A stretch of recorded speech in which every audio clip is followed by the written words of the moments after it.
Well, my takeaway right now is that a lot of the press is not interested anymore in hearing about the SARS reports, but they're very much real. And the investigation that's happening through oversight is going to show that the Biden family is the largest crime syndicate that America's ever seen in politics. And what I read in over 2,000 pages of SARS reports is there is evidence, real evidence of human sex trafficking with Hunter Biden and Owasco, which is his law firm. That's not just some fake company. That's his actual law firm where he was paying prostitutes. That is human sex trafficking. And some of these women were from countries like Russia and Ukraine, as well as from all over the United States. I read that with my own eyes.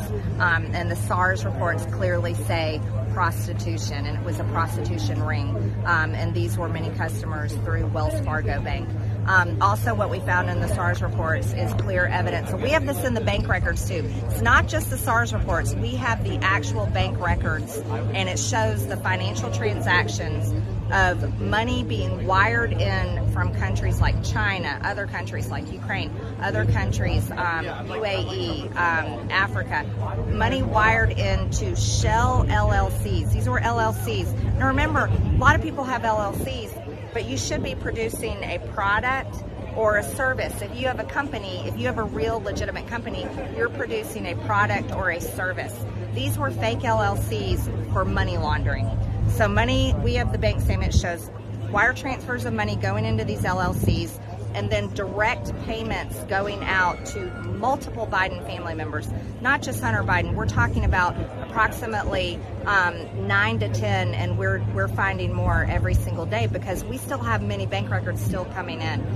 This is going to be the most explosive story that's happening, and I think it's probably one of the most important things we should be talking about. And here's why.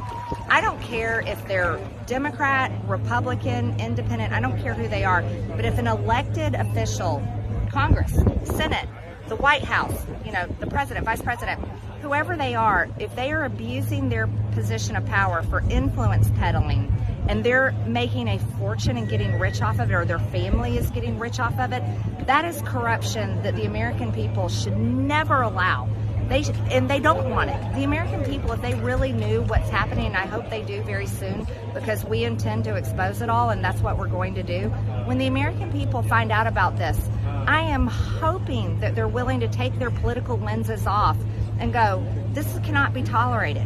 And then, you know what I would hope? I'll say this too. If any other elected official is doing the same thing, I hope they're exposed too. And I don't care what political party they're in, because it's wrong. America should not be sold out to the rest of the world through influence peddling for corrupt politicians and their family members to get rich. And that's everything that's wrong in this country. And I think it's happening on a much higher level than we know.